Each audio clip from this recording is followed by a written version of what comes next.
We're way too big for this. I'm Al. Oh my God. I'm Al from Iconic Baseball. And I'm Brian, the High Pop Professor. And we are Brothers Duo.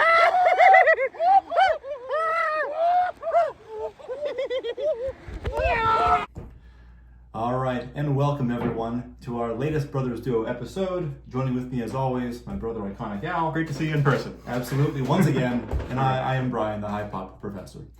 And yeah, so today we are doing a rare live in-person episode once again, just as we did about a month ago. Yeah, twice in 2 months. Go figure that one. Yeah. It's a great one, we can do it. It certainly is. And hey, we did the Hobbypalooza one between then, so True. we're doing okay. True. The difference is you've now returned from the National. Yeah, had a great time. It was an awesome experience as always, a whirlwind as always. I haven't even really been home to make a recap video because I was in Chicago and then I'm here in Pittsburgh.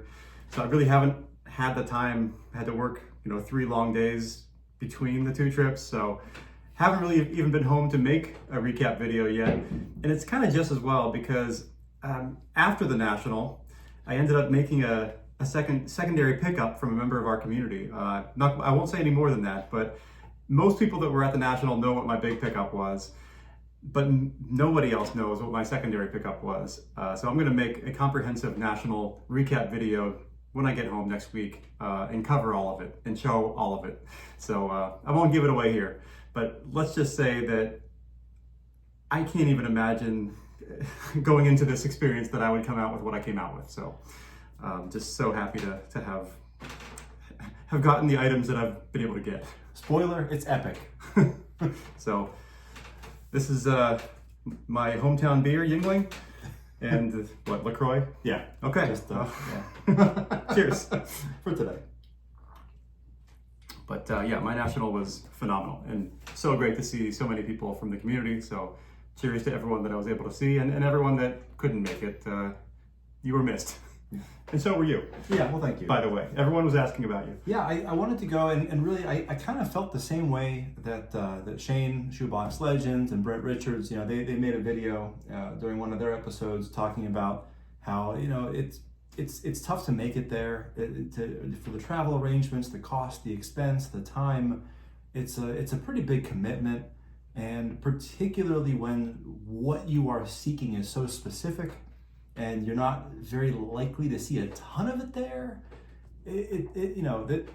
I guess what he was saying was the same thing I was thinking, that it would mostly be worth it for the experience and for the people and for the meetup, more for that, atmosphere and community than really even for the show itself. Yeah, everyone falls on a different spectrum of how much material at the National will you encounter that you're interested in, and how much of a pain in the ass is it for you to make the trip, And so for me, it's not a pain in the ass for me at all because I used to live in Chicago. Yeah. Very cheap flights from Denver to Chicago, and I can stay with buddies there. Mm-hmm. I want to go home. I want to go back to Chicago anyway, hang out with buddies. And so it's easy for me to fly in. I know how to take public transit there. So for me, it's not a pain to go to Chicago. So it's like twist my arm. I'll go to every National they have in Chicago without a problem. It's a little different for you. And I felt the same way last year because Cleveland is a stone's throw away from Pittsburgh. Yep. I can make it to Pittsburgh okay. That's not too bad. Philly to Pittsburgh, 5-6 hours if there's traffic. I obviously have a place here. Yeah. Pretty close to Oberlin where I went to college. So I do know people, again, same kind of deal. But yeah, Chicago is a bit of a, that's a bigger, for you. bigger commitment. For me, it's easier. Yeah. So everyone has a different calculus. If it was ever in Atlantic City again, I've heard some awful things about that. But if it were, that would be much closer to where we are now. True. That would be different. Yeah. So depends. Yeah. So you got your big, and you're gonna do your own recap thing. Yeah. Of course, I didn't go to the National, but I felt like I had a pretty crazy pickup month with all these Diamond Kings. Right. You made a nice haul. It was ridiculous. It was funny because, all of last year, most of my pickups fell under the Greg Maddux territory. That's sort of that was my primary focus. Most of my pickups kind of fell under that blanket, that branch of the bonsai tree. And the Diamond King autograph collection was kind of on the back burner. It was not one I was focused on really. I'd pick one up here and there, but it was slow going. I don't know. All of last year, I might have picked up, I don't know, 4, 5. Yeah. When one came available, I would go for it and snap it up or pursue it. But they were slow, and I was okay with that. It was a gentle trickle, A pace. a pace, A paced pickup. right? Yeah. And this was a torrent. This is an avalanche. A tsunami. A tsunami, if you will. A typhoon came. Yeah. A Dick Perez tsunami. That's correct. That's correct. And so I just dropped a video the morning of the recording of this video, talking about how there was an eBay seller who sold the entire autographed Diamond King set from '93, just all slabbed up in Beckett slabs, every single card, including the really, really tough ones like Puckett. Like, they were in there, all of them. Dalton, yeah. Sold for over $500, which that's a lot to pay for a Darren Dalton card. I'll never understand, but Look, he's one of Philly's finest, right? Yeah. John Kruk, don't forget. Although Kruk was in the '92 set. True. But yeah, and so this was an opportunity for anyone who's into Dick Perez artwork and Diamond King autographs to plug a lot of holes in your collection, or to pursue, or to make a gigantic dent in creating a collection, to go after these. So what was crazier was, half of the set was put on eBay at 7-day auctions one week. The other half was the next week, and the week after, the '94 set came out there. Same thing. Every card there, except for literally the Griffey, which also had recently sold for quite a bit, Yep. and the Gallery of Stars. would you from say Triple your Play. favorite 2 years of Diamond Kings? Well, tough to say. My favorite 3 years are '92, '93, and '94. Right. And so '93 and '94 being right there. Yeah. This was an epic opportunity. I haven't even made. In my mind, I connect 92, 93 together because they look very similar. They do. And 94 is a completely different shift in the artistry. Yeah. The artwork is out there. But the cracked ice. Yep. The cracked ice. Yep. And the artistry is different, but not different in a way that makes autographs tough on them. Some of them are dark. Whereas, Yeah. true. Whereas '95 and especially '96 was just a really close-up shot, like portrait shot with a black background, and it really was tough to get a good autograph on there. '95 also had some very strange, abstract shapes in the background that were very dark usually. Right. Tough to find good autograph spaces on them. So, anyway, so I just put out a video there. I might put out another one about the '94 set and the Gallery of Stars, although both of those were notably missing one player in both of them. Barry Bonds. Interesting. Okay. Barry Bonds is in both '94 Diamond King set Mhm. and that '93 Gallery of Stars, which is a lighter, like turquoise background card. Would be great for an auto, but it was not. I've never seen a card, one of those signed. I know. I've never. I've seen a 91, I have seen a '91, but I've never seen one of the 93s or 94s. and the '91. It's such a far away shot. It Yeah. doesn't. It's a whole body. It shot. doesn't. Yes, it doesn't spark joy in me the Right. way that a '94 or a Gallery of Stars. At this point, though, you Would. take any bonds you can get if it's a nice auto. I mean, yeah, if it's certified, if it's Yeah. slab, if it's Right. certified, strong, bold auto, doesn't cover the face. I mean, Right. I would, but it would still be with another eye out to look to upgrade it. Yeah. and so be one of those. I imagine you would approach bonds much the way you would approach Griffey, in that if it was a period auto on an early bonds, that's pretty cool. That would be You know? really cool to see the pointy B's Yep. on that blue On a card. 91 bonds. 91 Donruss. Yeah. That would be just pretty like your cool. old Griffey. Like the old Griffey on the '90. Yeah. Yeah. If it's a period auto, and even your Bo Jackson, it's a period Bo Jackson auto on a period 90. 90. Yeah, that's pretty cool. Yeah, it is pretty It's cool. a playing days Bo Jackson auto on a 90 Donruss Diamond King. I mean, that's pretty right. good. So yeah, I picked up the Craig Biggio from '93. I picked up the Alomar, and I don't know if I should say or just wait for my other video to show about the '94s. So I might just. You'll make I a might- whole- I might keep a separate. You'll make a whole video. I probably will. Yeah. Probably will. Although while we were in town, we did stop by a hobby shop today. Actually, two of them. Yeah, South Hills Village Mall. There's a great little local hobby shop called First and Goal Collectibles. And this guy we met, Mark, at First and Goal Collectibles, really great guy. He's been to the National the last 5 years, I believe he said. And so he's a hobby guy. And so if you're in the South Hills of Pittsburgh area, South Hills Village Mall, First and Gold Collectibles. He's awesome. And Brian actually had a couple nice finds. So if you want to... Yeah, well, this is the same shop we were at before. It's the same one that we bought, that 92 Fleer jumbo packs that have the rookie sensations in there. He had that wax is sitting there. And so he has good stuff. He represents the sports. He had some pre-war stuff. He had some T206s in there. Yep. He had 90s baseball at least. And so I saw a couple things that interested me in the showcase, and namely this one right here. This is a Greg Maddux Fresh Ink Auto from 2000 Ultra. Perfect auto. It is just a wonderful card. Can't believe this was just sitting there, staring me in the face in the showcase. I love Maddux. I like his autos.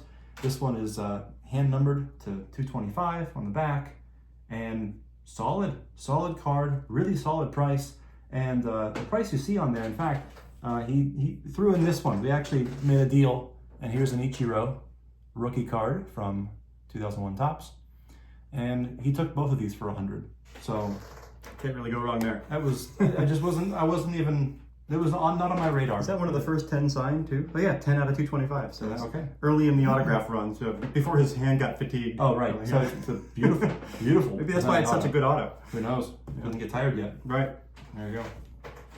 Yeah. So these are the kind of cards I like. These are the kind of cards that bring me joy. Absolutely. And that's why even if you're pretty sure you're not going to find something at one of these local shops, that's why you go. Because you never know what's going to be in a showcase. Well, right, and since the last time we had been there, so much new inventory had been turned over. He had purchased a number of collections. Yeah, and there was one collection, buying, right, that he had like 7 or 8 of these Ichiros there, and so I went through and picked the one with the best corners. Now it happened to have the worst centering.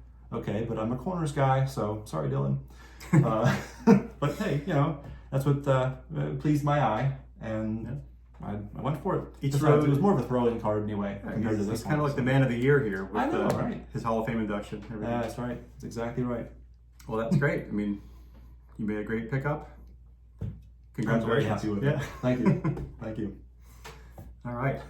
Should we delve into the first topic? I think we should. All right. So we have a few topics to discuss here, and we're not sure how many of them we're going to get to, but we were talking about, and I was thinking about this topic, and then I heard actually Jeremy Lee had a couple guests on at the National, and they were talking about the same type of thing. It's what about a card brings you joy. We always say collect what you like.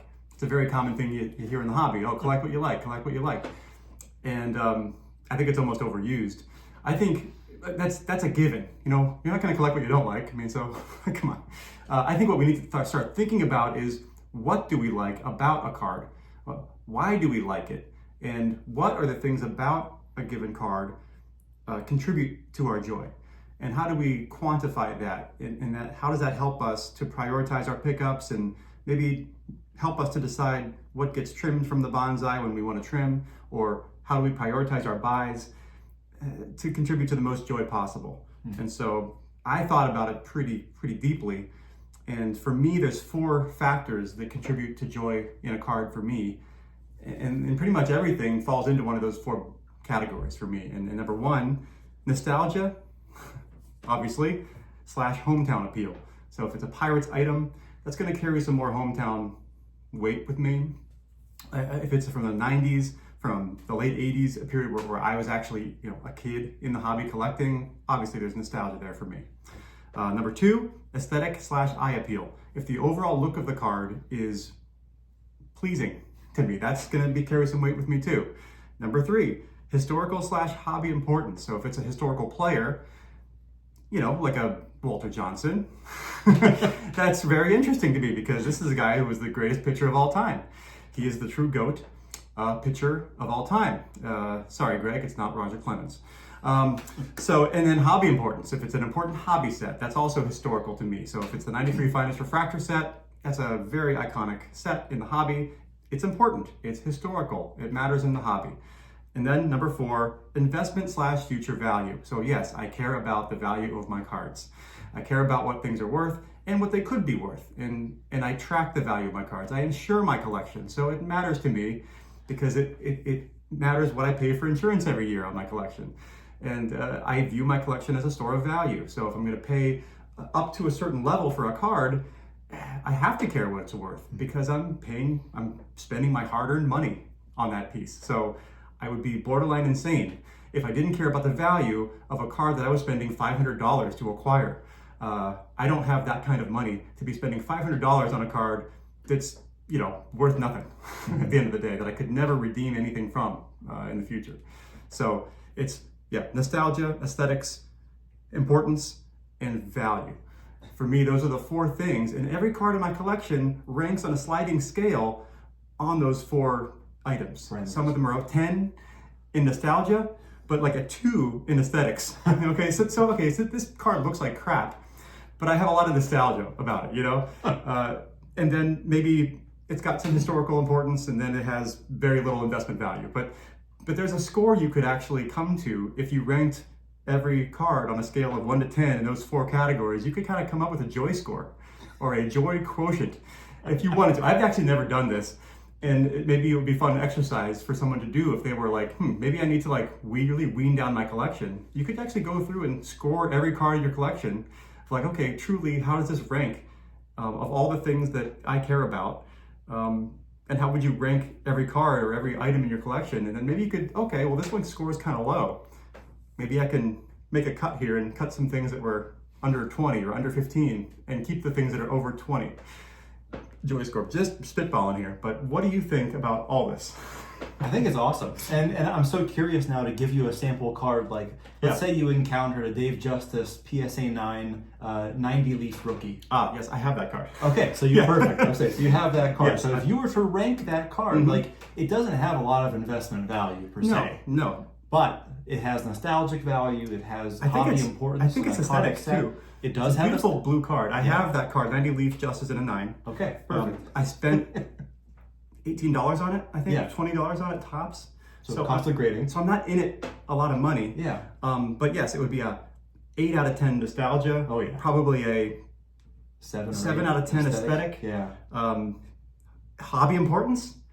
5. You can make it a case there. I think Leaf 90 when that came out. That was probably the top 3 card in the set. Yeah. Probably the Thomas and the Justice. And the Sosa. Yeah. Yeah. But there was a time when Thomas and Justice were here. That's true. So I would say maybe a 5 in terms of hobby importance. Because the hobby remembers. Yeah, even if Justice is not he's not going to be a top 100 player. No. But I think it's a hobby important card. And then investment value, 0, 1. So you still puts you over 20. Yeah, so the card would score to 24, 25, which is, I think if it's over 20, that's a keeper. There we go. Yeah. Look, as you asked me what I think of all this. Let me give you a card. Go. The 93 Finest Refractor, Greg Maddux. So I'll add up that one. Okay. All right. So first one we got, what is it? Nostalgia, and oh my gosh. Well, nostalgia. This was probably the dream card for me when I was collecting Maddux back in 95 and 96. Right. He was always your guy. He was the and guy. This was the set. That was the set. And I kind of just assumed I would never get it because it was always up here and I had a budget that was here. Yep. And there was no way that on pocket money. It's a true grail. It truly is. Let's be honest. It truly is. Yeah. So for nostalgia, we're talking 9, 10. Yeah. I mean, it's up there. It's got to be, right? It's got to be. It can't be lower than a 9. I don't know. Okay. So and so number 2, aesthetic eye appeal. I mean, spoiler alert, I'm a sucker for shiny cards, okay? I like refractors, and it's the refractor of all refractors. It's literally the mother of all refractors. It's the inaugural refractor. Because it gave birth to all the other refractors that came after it, right? Yeah. So without the first one, it's the card. So aesthetically, with the green all-star background and the little diamond thing, oh my gosh, it's a beautiful card. I mean, aesthetically, how could it be anything other than a 10? My God. I mean, so we're up to 19. To 19, yeah. So, okay. Conservative. And then this is a historical hobby hobby importance. I don't know how it gets more important than 93 Finest Refractor. Yeah. You have the 52 top set and you have the 93 Finest set. I mean... is it a cop-out to say it's a 10 or a 9? No. I mean, that's probably, we're looking at another 9 or 10. All right, so we're 29. Yeah. And then investment future value. It's probably the most investable card you own, I think. It might be. Because there are always people out there, aside from the fact that it's the first. I mean, there's tons of set collectors are out there and want these. And mine's in a PSA 9, Right. which puts it, in a very desirable category. So it's not a stretch to say that card's basically like a 40 out of 40. I mean, yeah, you can make a case that's as close to a 40 as any other card in my collection could be. So you see there are various... Or if I were selling off my collection and wanted to keep like 3 cards, it might be the last card I would sell. Right. Let's put it that way. And so you see there's a distribution there between like... You can have a card that's a 40 out of 40 and that is your grail. Yeah. And it truly is like a 39 or a 40 on your ranking list. And then I have a card that's like, yeah, it's nostalgic and I like it. It makes me feel good and I remember it has some hobby significance and it's like a 24. And that's still a cool card. Yeah. But if a card were to fall like below a 15, then that's a card that I would significantly think about, do I still need to own this? If we need to trim the bonsai, it might be one of the first couple to consider moving along. Yeah, so there might be a framework there where we as collectors can find what are our factors, and then how do we rank each card on those list of factors, and it might be an effective way, if we're looking to trim, that we can trim without minimizing the cards that bring us the most joy. Yeah, we can be weeding out the cards that actually don't bring us the joy as much. You could. So if it's below a 15 or below a 10, why do you own it? That's what I'm saying. Right.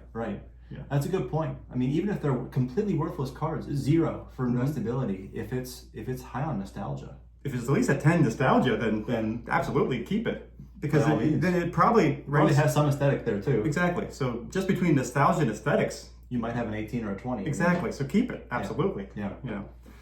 I also think there's something to be said though, when people say collect what you like. I think the reason why people say that is because there's pressure in the hobby. There's peer pressure to collect certain ways, to collect certain guys, to avoid certain kinds of cards. I mean, I will just say, I felt some pressure when I was getting back in the hobby when I realized, I was looking at all these beautiful cards, and I kind of did a lot of research and looked around before I started, reacquiring some cards and building out my collection more. And, I hadn't really understood, because I got out of the hobby in 2000, I hadn't really understood the whole thing about the licensing and the unlicensed cards. Right. I remember that actually. And I was seeing, I was seeing some really cool, like leaf cards, really cool, Donruss, Panini with Donruss designs, throwback cards and things like that. And there was a time when I really just didn't notice that the team logos weren't there. They were in positions where their arms were covering up logos on their shirts, or their hat was turned in a way where from the side profile you couldn't see it. And once I noticed it, and once I heard people talk about them as though they were pajama cards or whatever, then I couldn't unsee it. Yeah, and I'm sorry if I influenced you that way. No, it's fine. Because I think I probably dissuaded you from buying certain cards. Maybe. I remember you sending me a link in like 2020. Yeah, of a Mariano autograph. It was a 1-of-1. Yeah. Yeah, and it was a Leaf Mariano Rivera autograph. Beautiful autograph. Beautiful card. But I probably responded to you in some way like, it's a sweet autograph, but personally, I wouldn't buy it because it's not a licensed card. And you don't see the Yankees logos, you don't see anything on it. And I think I responded to that with some degree of confusion. Yeah. And I was like, what are you talking about? Unlicensed? What do you mean? Leaf's been making cards since 48. Come on. What is this? Like, they don't use Yankees team name anywhere on the card. They'll say New York. Yeah. They can say New York, but they can't say Yankees. And they can't have a Yankees logo anywhere on it. And for me, that takes something away because he's so ingrained with Yankees lore. That to not have a Yankee logo anywhere on the card or Yankees written anywhere on the card, for me, that needs to be on there for Mariano Rivera. Yeah, personally. And so I think there's two takeaways, at least for me here. I love your ranking score, the idea of a number, a quantifiable number from 1 to 40. It's just a framework. It's a thought. It's almost a thought experiment. Right. That someone who wanted to sort of think about how much they like their cards and like how to rank them in terms of how much joy are they creating for you. It's just a framework to think about. Okay, well, how important or how joyful is this card to me? And I don't know, it's just an idea.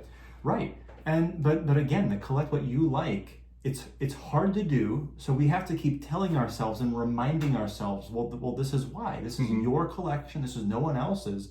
Yep. if you like that unlicensed card, if it brings you joy, Absolutely. I mean, go for it. Heck, look, there was a Leaf. What was it? The Pete Weber, Yeah. the autographed card where he signed 300 of them and inscribed it. Who do you think you are? Yeah. I am, right? And that card sells for hundreds. Like, Absolutely. people go crazy for that card because it's hilarious. And there's no other. I mean, I don't think people care about licensed when it's when it's Weber. When it's bowling, it's Yeah. like, okay, Yeah. it doesn't have the PBA logo. Yeah. It's Pete Weber, whatever. Exactly. What team was he playing for? It almost doesn't matter Yeah. if it's non-sports or I consider bowling non-sports basically. Kind of. It's in the it's one of the others. But yeah, that's the idea. It's like if it's one of those kind of cards, I could see myself going for something like that, even if it is unlicensed. And to be fair, I have some unlicensed cards from like the 94 5 Sport. Oh yeah, those 4 Sport, 5 Sport. Yep. Those are unlicensed. Yep. Those are player being signed by a major league team. Sure. We both have the Vladimir Guerrero. Yep. 95. And I love that Sport. card. I do too. Yep. And it's so nostalgic for us because we like ripped a bunch of that stuff. Yep. Like they had it at our KB Toys in the mall. We were buying boxes of that stuff because it was dirt cheap and we were getting like pretty good autos out of it. I got a 4 Sport A-Rod auto from early A-Rod. I love it. Yeah. I also have Appleton Foxes? Yep. Okay. I have a Royal Rookies Miguel Cabrera auto before he really started playing for the Marlins. So I have some pre-MLB cards from guys. I have the Jeter signature rookies. There you go. That's unlicensed, I have one of technically. those too. And I love those because they're pre-MLB. Yeah. And that's why they're not licensed. Because they're actually before... They're not on the team yet. Exactly. And so to me, that's a little different because they got these guys signed to these autograph deals before they actually signed with Topps, before they actually signed with MLB Players Association. Yeah. They were not Players Association eligible at that point because they were not in the league yet. Right. So that's a different scenario for me versus after the player is done playing, you have Mariano come in and sign a crap ton of cards. And that's a little different to me, but that's a separate topic. And the second thing I would say about that too, though, about the collect what you like, is that again, with the whole hobby influence and peer pressure to collect a certain way or to avoid certain cards, it does actually matter if other people find your cards somewhat desirable. It actually somewhat matters if you want to maintain liquidity in your collection. If you decide to change the direction of your collection and you do want to transfer or liquidate some of it to go a different direction, there's some utility. And if someone did go really deep into some of these cards, unlicensed cards, and they were either stuck with them or could only recoup a small fraction of what they put into them, that could be problematic just from a, from that perspective. If you go too far down the unlicensed rabbit hole, right, and you get too deep, and you want to get out, that might be difficult because there's fewer buyers for unlicensed cards. Right. That's what I'm saying. Yeah. So I understand why people say it, but I think that we have to at the same time be a little bit aware, a little bit careful, not saying to let other people dictate everything about what you do because this is no one else's collection but yours. But at the same time, there should be, again, I like to use the phrase keeping a finger on the pulse of the hobby and figuring out, okay, how favorably does the hobby view this card at large? And with a Maddox 93 Finest Refractor, I have no concerns about that because I know that anybody else would also rank that Maddox pretty dang high, close to a 40. Anyone who's my age, you may not like the set, but you have to acknowledge that it's a hobby important set. Right. You may not care much for shiny cards, but when you look at that thing, the aesthetics, even if you don't rank it a 10, you're not going to rank it a 2. Yep. Right? So if you're a vintage collector or a pre-war collector owning a Playing Days Ruth, I'm not too concerned that there's not a market. I'm not too concerned that I'm going to have a problem if I ever wanted to. Move your ship card. Yeah, move that. I mean, it's the last card I'd probably move, but there you go. Just like your Maddox is for you, but that's the kind of card that I wouldn't be concerned about spending. That's the longest term of long-term holds. Yes. Yeah. But same idea. There are certain segments that there will always be a buyer. Yep. And there's ever increasingly more segments in the hobby as it grows, Right. isn't there? Segmentation, you might say, in the You hobby. might say that there's some segmentation in the hobby. That's right. Which I think it's a great thing. I think it's a sign of hobby maturity. If you collected in the early 80s or up through the early 90s, there wasn't much segmentation. It was kind of like everyone was chasing the same 4 cards. It was like, yeah, the 84 Mattingly, or the 86 Canseco, or go. the 89 Upper Deck Griffey, or the 90 Leaf Thomas. Or like every couple of years there was like a chase card or 2 or 3, and everyone was after the same stuff. Yeah. And trying to stack Greg Jeffries cards, and there wasn't a lot of segmentation. It was kind of like you were a vintage guy, and that was kind of your lane, or you were trying to find these modern, junk wax rookies and stack them, and trying to find as many as you could.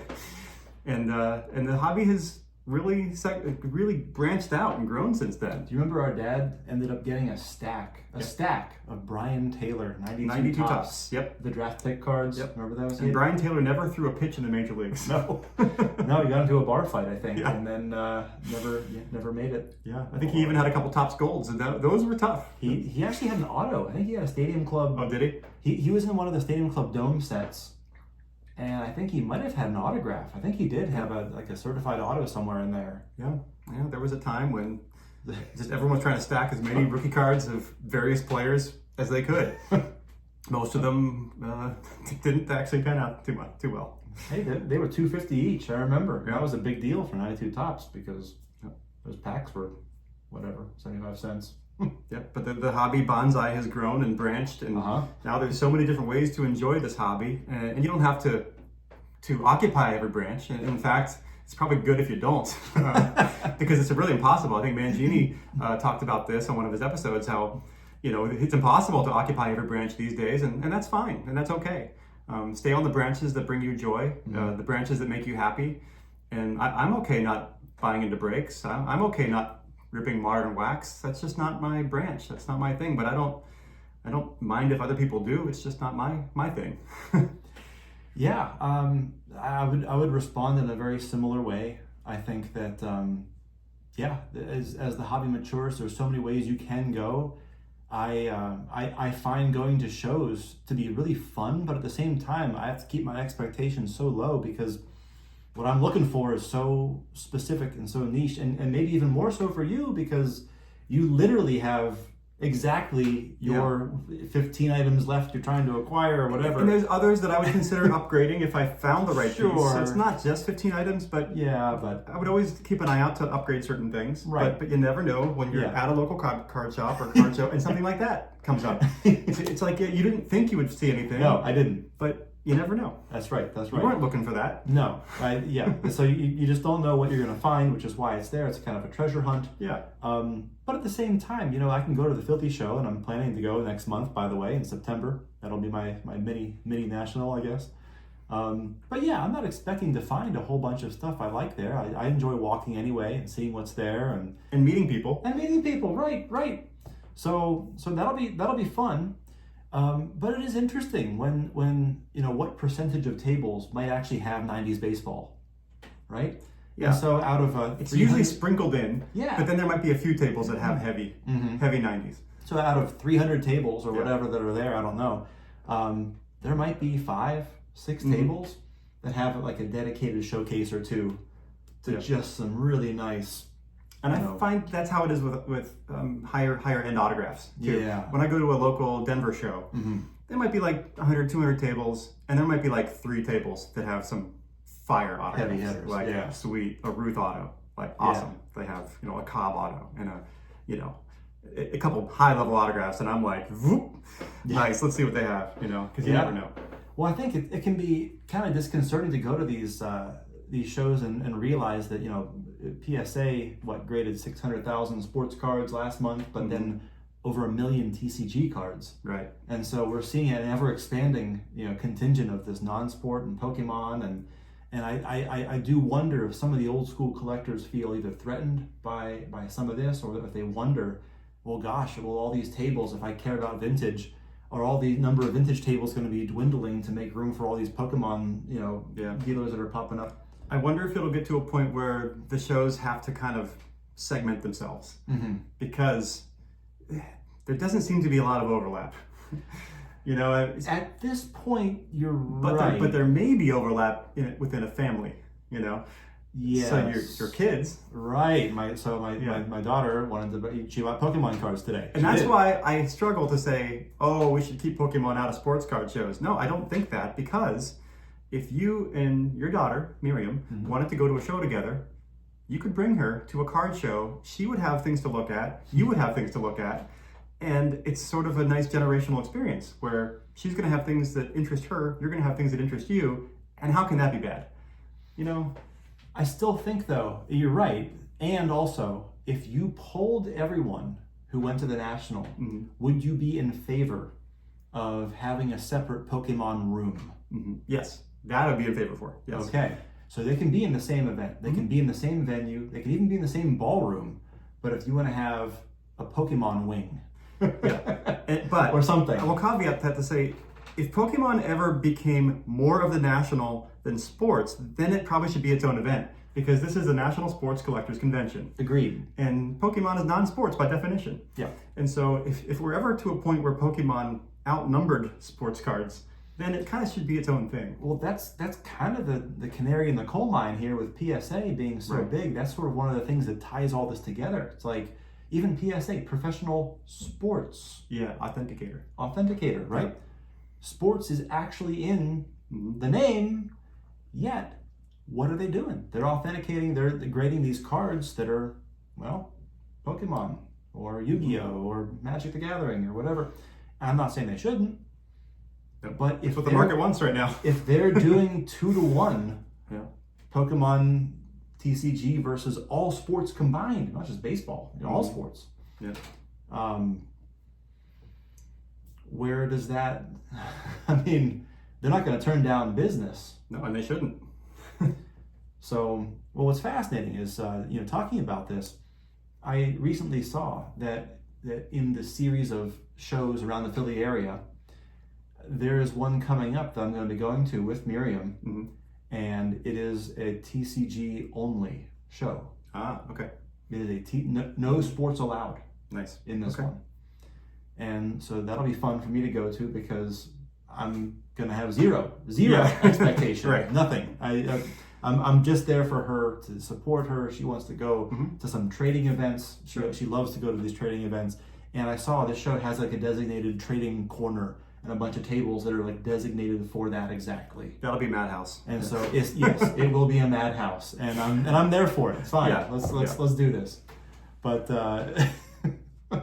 so I don't know. Maybe that will be a trend we're going to see more and more of. A bifurcation. Of Yeah, shows, yeah. If this Pokemon bubble continues to swell and it keeps, if it doesn't burst for 10 more years and just keeps going, then they're going to have to, because sports cards collectors are going to get kind of peeved. Yeah, Maybe. Yeah, I don't know. I think they can coexist, at least for now. They have been. Yeah. And there might be some overlap in the modern world, in the ultra-modern collectors, where a guy in his late teens, early 20s has some interest in both. Yeah. Yeah. Has some ultra-modern football and also kind of likes some Pokemon stuff. And they have kind of both in the same Pelican case. I mean, that's probably more true with the modern collector, the younger collector. I do think that when you talk about the overlap, I do think that it's probably an easier pivot for most sports collectors to go to non-sports before they would go to TCG. I'm not saying they can't do it that way, but I think with some of the non-sport, the intellectual property that they have cards of, the likelihood, if you're a sports cards collector, that you would find something like The Simpsons, for example, or something that interests you also, that they made cards of. Sure. And you had a favorite character from a show, and there's a PSA 10 of them, and there's an auto from the actor or the voice actor if it's animated. Yeah, I could see wanting to pick that up, and I could see that being an easier pivot than just a trading card game where it's a game and you don't know how to play the thing, and it's very complicated, and there's dice rolls and damage counters, and or if you're already into pre-war baseball and you wanted to pivot to Pirates cards from the 1800s. There you go, Blackbeard, man. Yeah, or there we go. An Einstein rookie card or a Thomas Edison. Yeah, I mean, it's like, you could get an Abraham Lincoln from from the late 1800s, if you already like pre-war baseball, Yeah. it's not a huge leap to say, cool, I want some historical presidents, or Yeah. I want some, Winston Churchill card or something. Like, that's cool. If you already like that era of cards, tobacco cards, or cards that were coming out of candy products from that pre-war era, not a huge leap to go to other important historical figures from that era. So yeah, you could go sports to non-sports very easily. But TCG requires, I think, a little bit extra Yeah. than just a pivot. A higher level that's of a bigger leap. It's a higher level of dork required. I think. You have to truly be Yeah. the uber nerd to really make that jump. Not everyone has that in them, Oh my gosh. No disrespect meant, by the way. Well, I was gonna say, I'm admitting by saying that we're nerds. of course, So, of yeah. course, we're already very Very- well established. Yes, dorks. This is Yeah. this is known. This is a given. We are talking about pieces of cardboard here. So Squares of cardboard. Yeah, exactly. And it's so funny. When it goes back to the whole why do we collect, and Yeah. I oftentimes think that everybody in the hobby, myself included, we all have some degree of like brain damage or some a gene, maybe. I don't know. Maybe I don't know. like a faulty gene that Jeez. It's like we're saying we'd rather have these little rectangles, these cardboards that have pictures of sweaty men on them. Yes, I would much rather have that than money that can have anything else. Take my money. Yeah, I'd much rather have this. Take my money that I can than lunch today. Yeah, exactly. I can eat lunch anytime. Konnichiwa. Yeah. Konnichiwa, rookie. Hey. Sharp corners and no snowing on the front. Hey, okay. But when it comes to why do we collect, I like a phrase, and I've been saying this phrase for the last, month or two, is collecting is connecting. And that's at the end of the day, I think what we're all trying to do as collectors is connect. Connect to our own nostalgia, the time where we were younger, and we have good memories, many of us, from the time that we were 10, 11, 12, and beyond, the players that we remember, the cards and sets that we remember, and we're trying to kind of recapture or just kind of get some things maybe that we couldn't get back then, like the 93 Finest Refractor or Greg Matt. I mean, you couldn't have gotten that card back then, but you can now, and you did.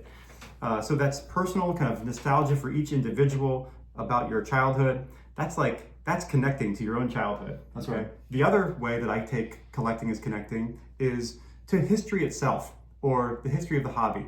So you're kind of connecting to a historical player, like an Ichiro, or like an Eddie Collins, or Rogers Hornsby. For me, knowing the history of baseball, I want to own a connection to Rogers Hornsby because he's the greatest second baseman of all time. And to have an item that Rogers Hornsby held and signed, to me, that is connecting to Rogers Hornsby. Or to have a 33 Gaudy that came out when Rogers Hornsby was an active player. I mean, that's immensely cool because it's a connection to Rogers Hornsby. It's a piece of cardboard that, yes, was printed when Rogers Hornsby was an active player.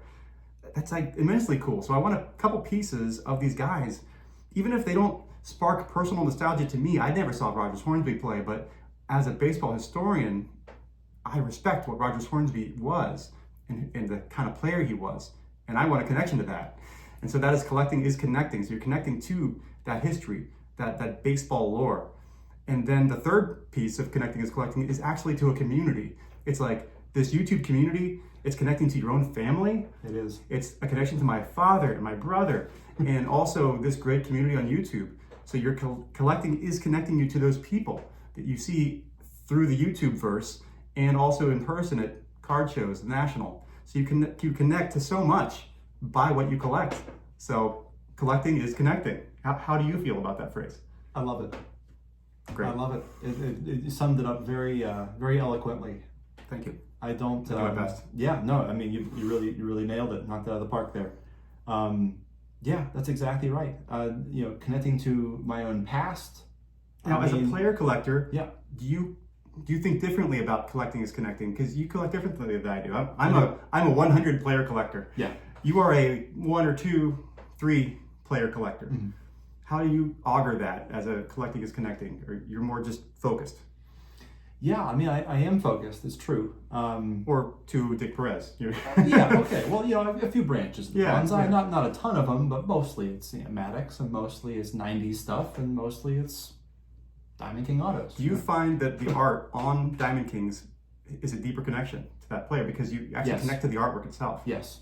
And the player held it. Yes. So that's like a double connection. You like Yes. the artwork, you connect to the artwork, and you connect directly to the player because the player held it. Yeah. That's pretty cool.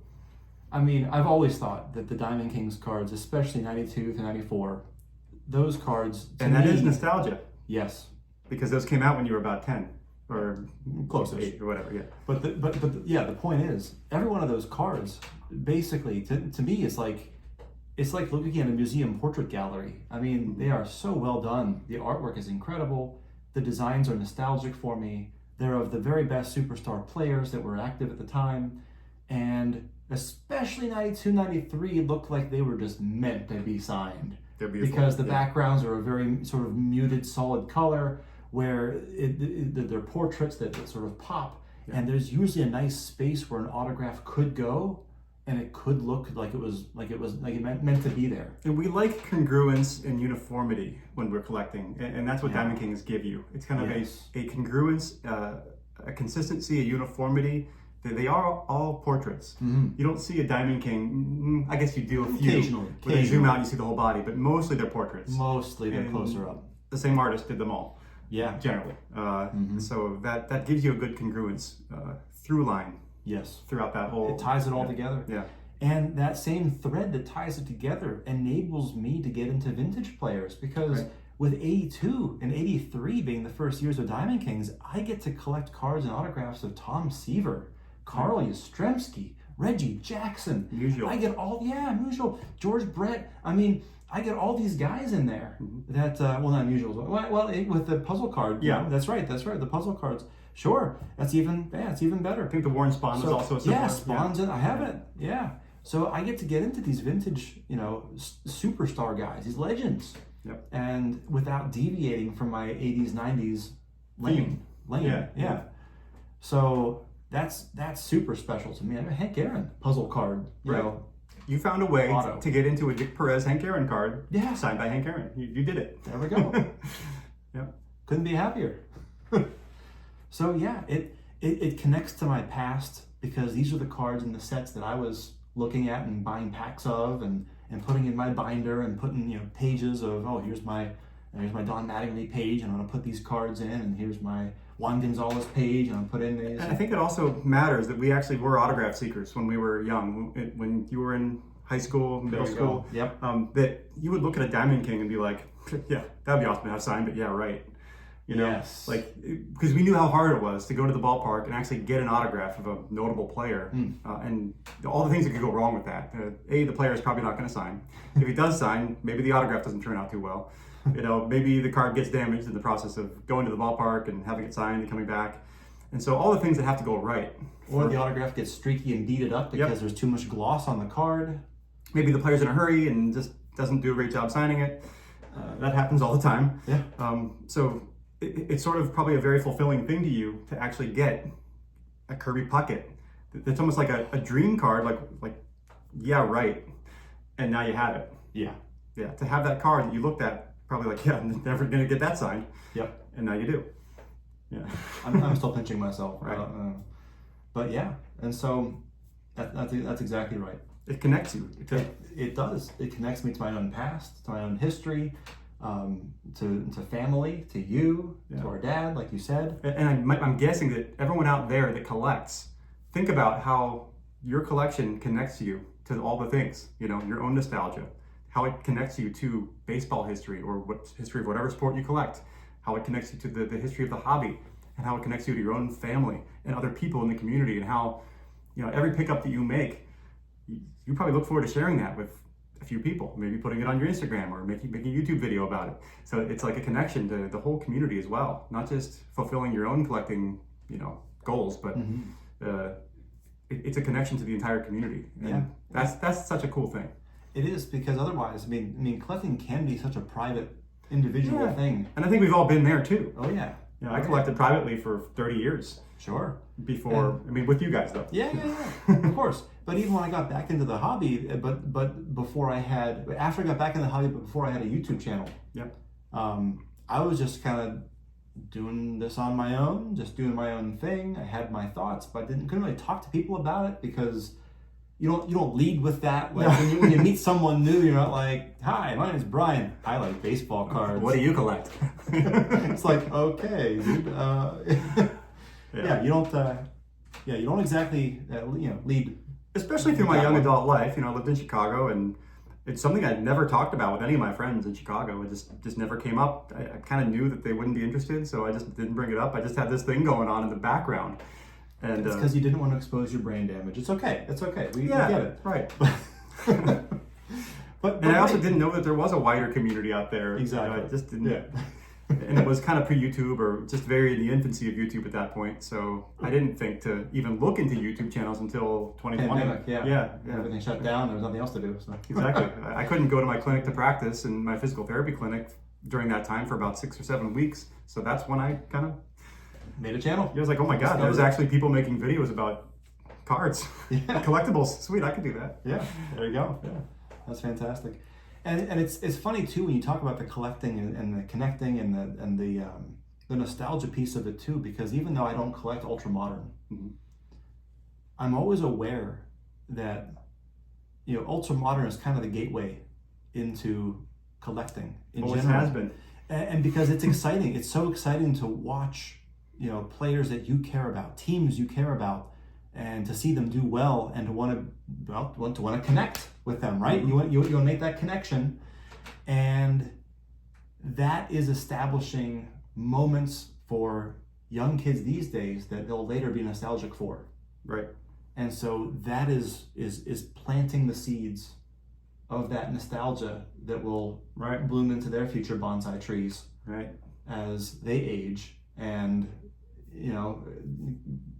they're building their graduate. They're locking in their nostalgia right now with Shohei Ohtani. Right. They're locking in their nostalgia with Aaron Judge right now. Exactly. And so in 10, 20 years from now, there's going to be an upwelling of collectors that are now our age that are coming back and trying to get that Ohtani grail that they couldn't afford an Ohtani autograph when they were 12. Yeah. But when they're 30, now they can. I mean, some of us still can't afford an Ohtani autograph. So I mean, yeah. But you know what I'm talking about. Like we couldn't just go out and buy a Griffey auto. No, there's no way. It was completely out of the realm. A chirography Griffey. I mean, they're still pricey, but the 99s aren't as bad. Yeah, I have one. I was thinking about it. Yeah, but back then it was like, no, forget about it. It's not gonna happen. Yeah. But I think we all connect in a different way, and I think that's something worth thinking about as a collector. What makes you feel connected to a card? For me, it's autograph. Mm-hmm. I guess my hobby love language is quality time. Yeah. Because if a player held something, signed it in person, and now there's a direct connection from that player to me, that's quality time. They took time to sign that, and now I have that from them. So I guess my hobby love language is quality time. There you go. Some people connect maybe through artwork. Yeah. Or a really great image. Mm-hmm. Or maybe this card came out during that player's playing days. This Napoleon Lajoie card, it came out in 1910. It's an E93, caramel. And it came out during Lajoie's playing days. That's awesome because it came out during Napoleon Lajoie's playing years. And that's a connection of some kind. May not be as direct as an autograph. So that's why I kind of put autographs up here. Playing days cards, still cool, a little bit lower. Mm-hmm. So I kind of emphasize autographs more. And some people say, oh, a memorabilia card. Maybe a piece of a bat from Babe Ruth's bat that he actually used in a game. That's a direct connection to Babe Ruth. He used that bat. And now a piece of it is in this card. That's to me, that's right up there with playing days card, almost. Because technically it is a playing days card. It's so funny that that even, I know we talked about in our last episode, it was during Hobbypalooza, about some of our own personal collecting policies, which was also a riff off of a Jeremy Lee theme. Yeah, shout out to Jeremy Lee. I spent a lot of time with him this year at the National. We walked back and forth to some of the different hangouts together, and we had just a nice conversation. So thank you, Jeremy, for walking with me and sharing a few conversations. So, and actually, at the previous National in Cleveland, he actually sold me a card, a Maddoxon. So it was Topps. It was a Topps gallery. It was the stained glass card you can see through as a gallery. Gallery of Heroes. Love that one. Fantastic. Sports cards is a lifestyle. It certainly is. Sports cards and we laugh now. Okay. Sorry. Go on. No, that's. But it's funny because everything you're saying about that connection, I'm realizing that some of my personal policies are just a direct manifestation of what those connections are. Mm-hmm. And so, some of the boundaries I put on myself in my collection is I'm looking for Maddox generally in a Braves uniform, so it goes through 2003. And it's not that I don't like his cards from 2005 or 6 or 7, but him depicted as a Padre just doesn't really do it for me. Let's because be when I was honest. in there, His most iconic historic years Yes. were with the Braves. They were. So you're connecting to the greatest time in Maddox's career. His most peak. his most historic years were Yeah. with the Braves, Mm-hmm. and so that totally makes sense. Yeah, but and so again, so it's not just even playing days, but it's true. If I had to pick, a cool card, of Maddox from 2007, or one from 2014, Right. I'm going to take the 07 because I prefer playing days. It's a stronger connection. Right. Yeah, he was in the twilight of his career. I get that. He wasn't the same pitcher he was back in '95. Understood. Still during his playing days. Still during his playing days, and he was wrapping up, an epic career, the likes of which very few people have ever sniffed at. Right. And to me, that's still, on that Padres team, he was the uber veteran who was ushering in and mentoring all the younger pitchers who are coming up, and they got to pick Greg Maddox's brain. Yeah, probably mentoring a young Jake Peavy, Right. Well, yeah. I mean, Rich Hill is still in the majors, right, and he played with him. Right. And so it's probably the last guy left, I would imagine. Mm-hmm. But just the fact that he was there to be able to talk to them about pitch selection and grip and How great to be able to just and- pick Greg Maddox's brain, man. Like, how would you approach facing someone like a Pujols? And you talk to Maddox about it. It's like, well, Maddox has faced him for a decade or whatever. Talk to him about it. What a great resource. Amazing, right? So that's cool in its own way, even if it's not during the very peak prime of his career. And why I think it's cooler than the post-playing day stuff anyway. Mm-hmm. It's a stronger connection. It's the same reason why I like on-card autographs over the stickers. A sticker, the guy never saw the card. Right. He has no idea where the sticker goes. Signed a sheet of stickers. Yeah, he did write it. Okay, Yeah. great. I'm glad it's authentic. I'm glad it's a good auto. But he never saw the card. There's no connection there. Or a random swatch of fabric in a card. I'm sorry, it doesn't excite me. There's no connection at all. It's okay. It may as well be this tablecloth. It may as well be just a piece of fabric cloth just put in a jersey. This cloth was not worn in any specific game by any player or from any event. Yeah. Yeah, it just doesn't do anything for me. Yeah. But you're right. So it makes perfect sense. It actually aligns in its own way to a lot of the policies I already have, and it contextualizes them and makes them make sense in a different way. And so I like it. I really do. So anyone, feel free to use that phrase, collecting is connecting. And It's a good one. yeah, it's the communities now. It is. It certainly is. All right. Yeah. Well, we're closing in on an hour. So We are. I feel like we should probably. Shut up. Yeah. I think it's about that time. We should be going now. Yeah. Or as Mancini would say, I got to go. Hey guys, I got to go. The wife, she's calling my name. Alrighty. Well, thank you guys for tuning in, and we will see you all in the next one. Peace out. Oh, we're stuck.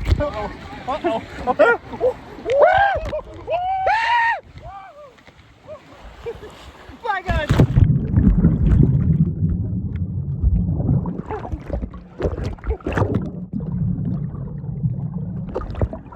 Okay. Oh my God. Oh. Okay, I gotta watch that. I hope it's some comedy gold. Oh yeah.